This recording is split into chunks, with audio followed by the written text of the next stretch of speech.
Okay, is the Second Amendment only for some adults? Listen to why FPC is taking the battle to the ATF.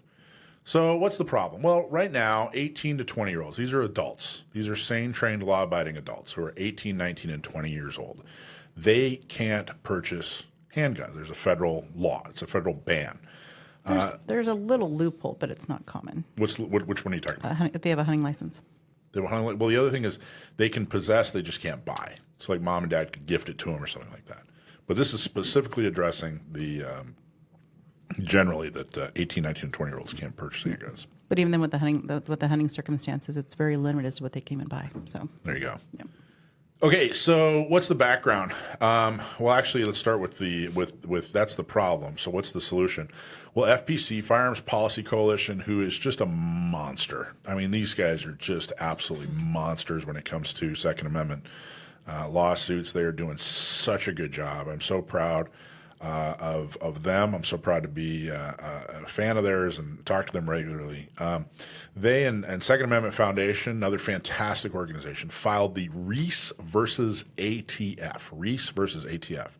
They want to make it legal for adults of all ages to acquire handguns. So what's the background? Well, it lost at the district. This, by the way, was in the Fifth Circuit. And the district court, they lost. The judge said that it was constitutional, it was fine, that you could ban adults from a natural right. They were totally cool with it. But they won at the Fifth Circuit Court of Appeals very recently. In fact, it was last week. The appeals court ruled that the Second Amendment is for all, and they actually said it's not. This is how they described it. They said it's not for, or it's not just for, quote unquote, an unspecified subset only. So they basically said, hey, this random ban that you have on 18 and 19 and 20-year-olds, that's not okay.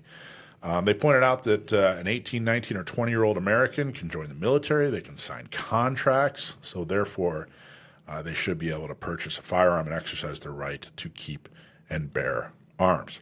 Now, the district court that ruled against, they tried to argue that there's a tradition and a history of 18, 19, and 20-year-olds being banned from gun ownership. So they were using the Bruin, history, tradition, and text. They were using history and tradition to try to make their case. But the reality is it's actually the opposite. In fact, back when the Second Amendment was written, it was expected that 18, 19, and 20-year-olds, in fact, that all adults that were able-bodied had a firearm. So that in case, because they were the militia, and in case the militia ever needed to form and fight, then they had to show up at the town square with some kind of firearm where they could fight, an invader, tyranny, whatever was happening. So it was actually the complete and total opposite of what the district court said. I don't know where I don't know what they tried to do there. I don't know what they tried to pull. I think that they just frankly didn't like the case, and so they pulled an excuse out of thin air and tried to make it look official. Okay, so what's next? They could fight more. It's really up to the federal government. We have a whole new federal government now, right? Since the election. So they could decide, hey, it's over. We're not going to fight, and this will stand. There's no effect on the Ninth Circuit, unfortunately, because it's the Fifth Circuit. But we do actually have our own lawsuit that we're a part of. It used to be the Jones versus Bonta. Now it's the Chavez versus Bonta. We actually had to switch out plaintiffs because Jones is over 21 now. So we had to go find somebody who was 18, 19, or 20 years old.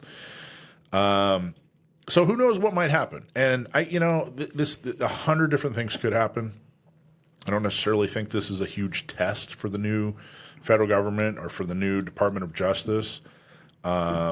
It's really, really complicated. I hate saying that. I hate it when someone just says, oh, it's really, really complicated, like it's something you won't understand. It's not that it's something that you don't understand. It's just that there are so many different variables from so many different people and so many different opinions that we don't know what they are. It's not that they're hard to understand, but there are just so many different possibilities that it could be. So keep your eye on it. We'll see. We'll keep you in the know as far as what happens. But thank you, FPC and SAF. Fantastic job. Let's hope that it goes further, and let's hope that our case gets a similar decision. Hey, everybody. Thanks for watching. I'm Michael from Gun Owners Radio. If you liked what you saw, please don't forget to like, subscribe, share, and make a comment. Help us out. Go to gunownersradio.com. Thanks for watching.